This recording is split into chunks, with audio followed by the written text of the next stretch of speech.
علما. So the next concept we'll try to understand that something called VLANs. Now VLANs divides one single broadcast domain into multiple broadcast domains. Or in other words, we can say it divides one LAN into multiple virtual LANs. Even we can say VLAN is a method of grouping multiple similar devices in the LAN. Let's see some examples what is VLAN and how it works. Okay, so you're able to hear? So I just got disconnected here. So okay, so let's try to understand something like VLANs. Why exactly we divide one single broadcast domain into multiple?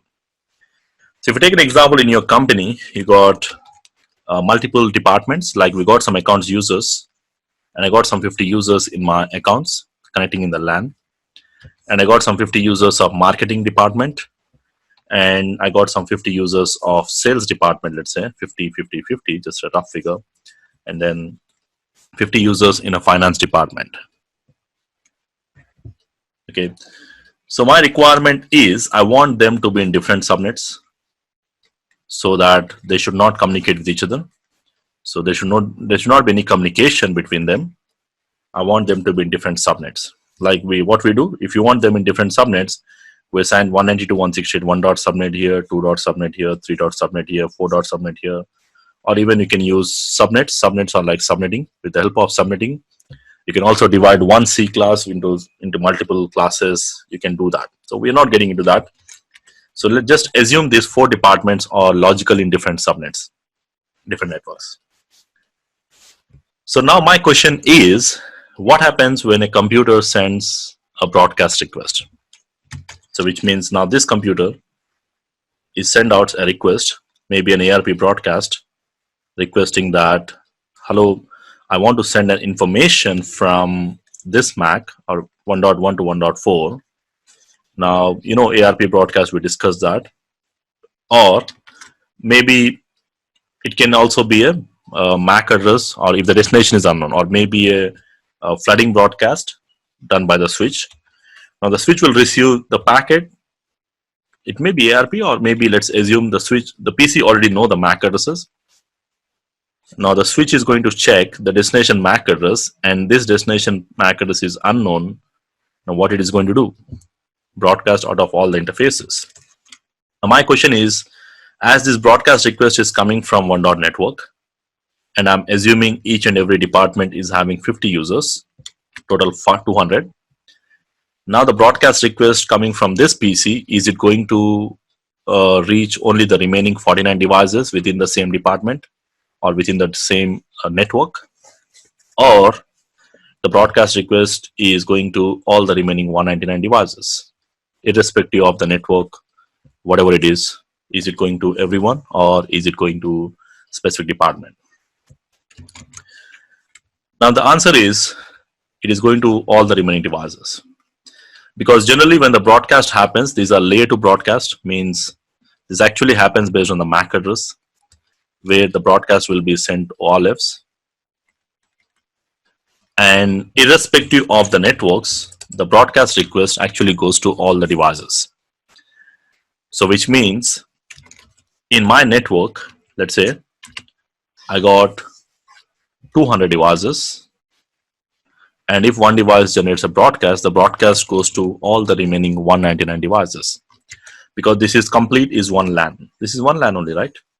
Did we separate it? This is complete one LAN. So one LAN is nothing but one broadcast domain. And the size of the broadcast domain is 200 devices. So one device generates a broadcast, it will reach the remaining 199 devices. So this is the default behavior.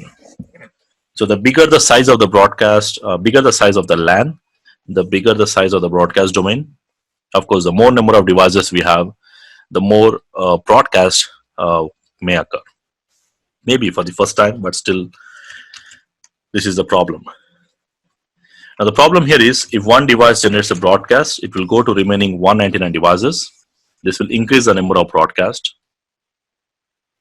And just assume that everyone out of 200 devices, everyone sends a broadcast for every few seconds, then that will increase the congestion, network congestion, and also it will it will affect the, it will also utilize more bandwidth, and also it will degrade the performance of your network. So just like if you're having 200 people sitting in one big hall and everyone shouts for every few seconds, then you can just assume the, the congestion, the disturbance, like that. So similar kind of thing happens here. This is a problem with the default sizes. Even though they are logically different, still the broadcast will go, because the broadcasts are not concerned with an IP. Because by default, the broadcast goes to each and every device in the network, irrespective of whether they are in the same subnet or not. Because this is done at the switch level, and the switches, they don't recognize the IPs. Now, what I want is, I want to optimize. I want to make it more better. So to make it more better, what we'll do is we use the concept of VLANs. Now, with the help of VLANs, we will be dividing one single broadcast domain into multiple broadcast domains. So which means before that, we have only one LAN, LAN 1, let's say, or VLAN 1 default.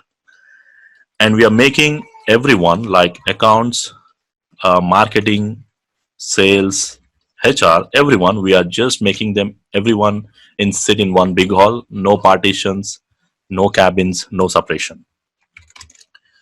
So that is a problem here.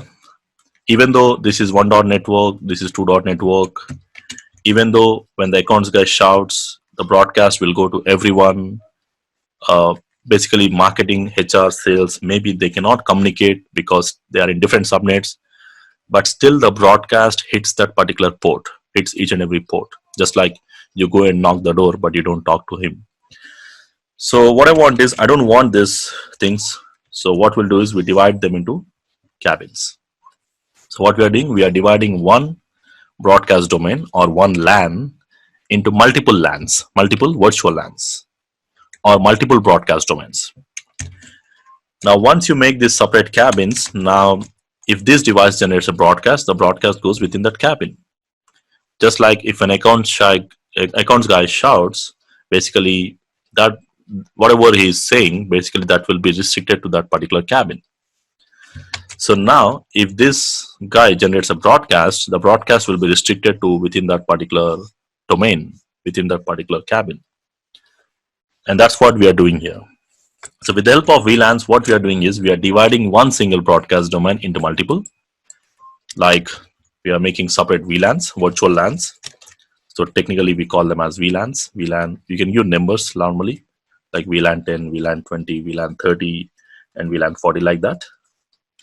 And once we separate them, now when this device generates a broadcast, the broadcast will be within that VLAN. So it will not go to everyone. So like waves, if any broadcast generates in the marketing department, that will be restricted within the department.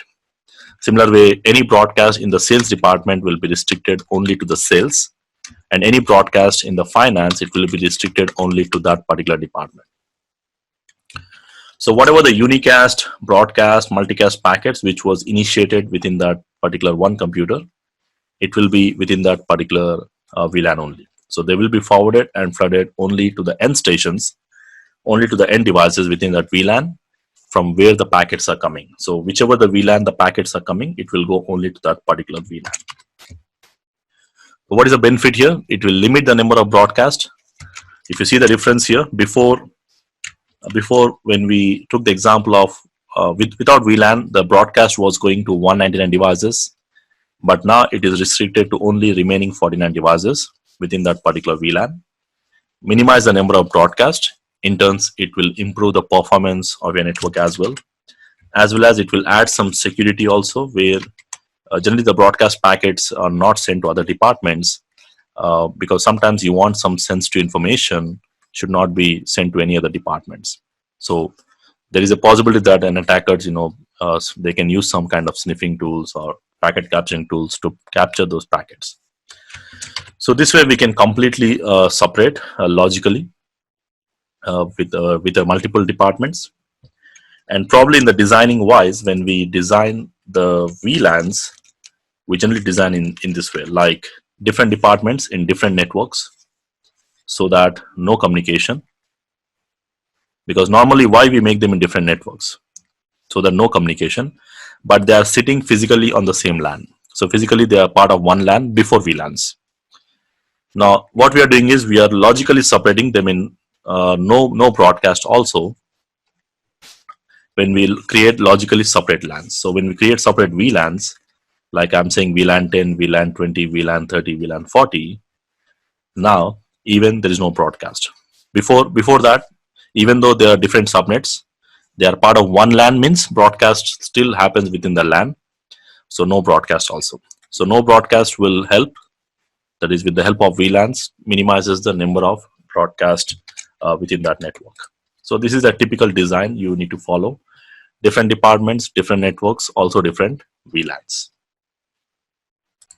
Now some of the benefits what we'll see with the VLANs, the main benefits are like minimizing the number of broadcasts. Already explained that in the examples.